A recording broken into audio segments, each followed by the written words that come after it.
എൻ്റെ പ്രിയപ്പെട്ടവൻ എൻ്റെ 2020 ജാനുവരിയിൽ എൻ്റെ ബർത്ത്ഡേക്ക് ഒരു കാർഡ് എഴുതി വെച്ചു. ആ കാർഡ് എനിക്ക് അന്ന് തരാൻ പറ്റിയില്ല. അപ്പോൾ പറഞ്ഞു ഞാൻ ഒത്തിരി കാര്യങ്ങൾ അതിൽ എഴുതിയിരുന്നു എന്ന് പറയാനിടയായി. എന്നാൽ 2020 ആ എഴുതി വെച്ചിരുന്ന കാർഡ് എനിക്ക് പിന്നീട് അത് ലഭിക്കുന്നത് 2022 കോവിഡ് വരെ. ഇത് വളരെ ഒരു എന്താ പറയുന്നത്, എൻ്റെ ജീവിതത്തെ ധൈര്യപ്പെടുത്തിയ ഒരു വിഷയമായതുകൊണ്ട് എനിക്ക് പറയാതിരിക്കാൻ പറ്റില്ല. കാരണം ആ 2020 എഴുതിയ കാർഡ് എനിക്ക് തരാൻ പറ്റിയില്ല. അതിനുശേഷം ഞാൻ ആ ഭവനത്തിൽ നിന്ന് വരെ എൻ്റെ പ്രിയപ്പെട്ടവൻ മരണത്തിന് ശേഷം മാറി. അതിനുശേഷം എൻ്റെ ഒരു കസിൻ അവിടെ താമസിക്കാൻ വന്നു.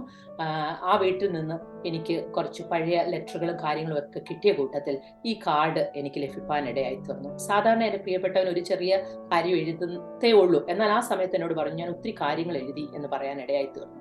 എന്നാൽ എൻ്റെ പ്രിയപ്പെട്ടവൻ മരിച്ച് ഒരു വർഷമാകുന്ന സമയത്ത് 2022 ജാനുവരിയിൽ എൻ്റെ ബർത്ത്ഡേയുടെ സമയം വന്നു. എനിക്ക് ഒത്തിരി വേദനയുണ്ട്.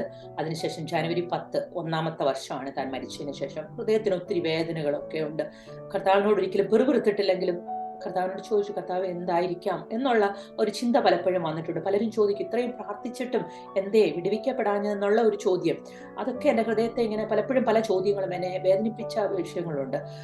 ആ സമയത്ത് എനിക്ക് ആ ഭവനത്തിൽ നിന്ന് ഈ താൻ എഴുതി വെച്ചിരുന്ന ഈ കാർഡ് എനിക്ക് ലഭിക്കുവാനിടയായി തീർന്നു.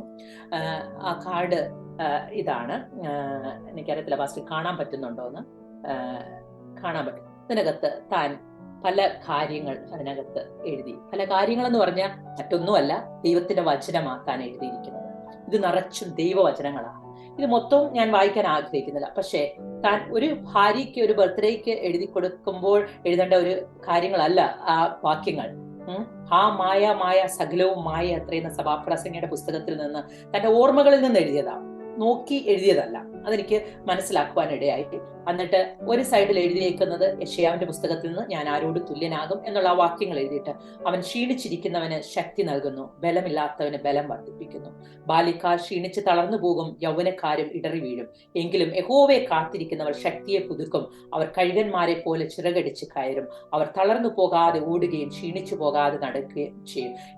ഇതങ്ങോട്ട് എന്റെ കയ്യിൽ കിട്ടുമ്പോൾ ശരിക്കും പറഞ്ഞാൽ എന്റെ ഹൃദയത്തിനകത്ത് ഭയങ്കര ഒരു വിശ്വാസവും ഒരു ബലം. ഇന്നും ഞാൻ രാവിലെ എഴുന്നേൽക്കുന്ന സമയങ്ങളിൽ, ഓരോ ദിവസങ്ങളിൽ എഴുന്നേൽക്കുമ്പോൾ പലപ്പോഴും മനസ്സ് ക്ഷീണിച്ച് എഴുന്നേൽക്കുന്ന നിമിഷങ്ങളുണ്ട്. അപ്പോഴൊക്കെ പെട്ടെന്ന് എന്റെ ചെവിയിൽ വന്ന് പറഞ്ഞാല്, ബിജുമോളെ നിനക്ക് അറിഞ്ഞുകൂടെയോ, നീ കേട്ടിട്ടില്ലയോ യഹോവ നിത്യദൈവം എന്നുള്ള. എന്നിട്ട് നിന്റെ മേലുള്ള എൻ്റെ ആത്മാവും നിന്റെ വായിൽ തന്ന എൻ്റെ വചനങ്ങളും നിന്റെ വായിൽ നിന്നും നിന്റെ സന്തതിയുടെ വായിൽ നിന്നും നിന്റെ സന്തതിയുടെ വായിൽ നിന്നും ഇന്നു മുതൽ ഒരു നാളും വിട്ടുപോകില്ല. ഒരിക്കലും ഒരു ബർത്ത്ഡേ കാർഡിൽ ഒരു ഭാര്യയ്ക്ക് എഴുതി കൊടുക്കേണ്ട. അതിനകത്ത് ഏറ്റവും വ്യക്തമായ ഒരു വിഷയം എന്ന് പറയുന്നത്, ഫസ്റ്റതിന്റെ അവസാനം നോക്കുമ്പോൾ ഇത് അല്പം വലിയ അക്ഷരത്തിലാണ് ഇത് എഴുതിയിരിക്കുന്നത്. ഇതിനകത്ത് എഴുതിയിരിക്കുന്ന ഇതാ, മനുഷ്യൻ തന്റെ ശാശ്വത ഭവനത്തിലേക്ക് പോകും. ഇതാണ് താൻ ഈ കാർഡിനകത്ത് എഴുതിയിരിക്കുന്നത്. ഇത് എനിക്ക് കിട്ടുന്ന 2020 ജാനുവരിയിൽ എഴുതിയതാ, കോവിഡ് വരുന്നതിന് മുമ്പ്. പലപ്പോഴും കാര്യം ചോദിച്ചിട്ടുണ്ട്, അസുഖം എങ്ങാനും ആയതിനു ശേഷം ഇങ്ങനെ മരണോ എന്നുള്ള ഭീതി അങ്ങനെ എഴുതിയതാണോ എന്ന്. അല്ല, ഇത് ഇവിടെ കോവിഡ് ഒക്കെ വരുന്നതിന് മുമ്പ് 2020 ജാനുവരിയിൽ എനിക്ക് ബർത്ത്ഡേക്ക് തന്ന കാർഡായത്. ഇത് എനിക്ക് കിട്ടുന്നത് 2022 ജാനുവരിയിലാണ്. അപ്പം ഒരിക്കലും ഒരു ഭാര്യയ്ക്ക് എഴുതി കൊടുക്കേണ്ടതല്ല, മനുഷ്യൻ തന്റെ ശാശ്വത ഭവനത്തിലേക്ക് അടങ്ങിപ്പോയി. ഇത് കർത്താവ് വീണ്ടും എന്നെ ഉറപ്പിക്കുമായിരുന്നു. എൻ്റെ അനേക ചോദ്യങ്ങൾക്ക് ദൈവം എനിക്കൊരു മറുപടി തന്നു.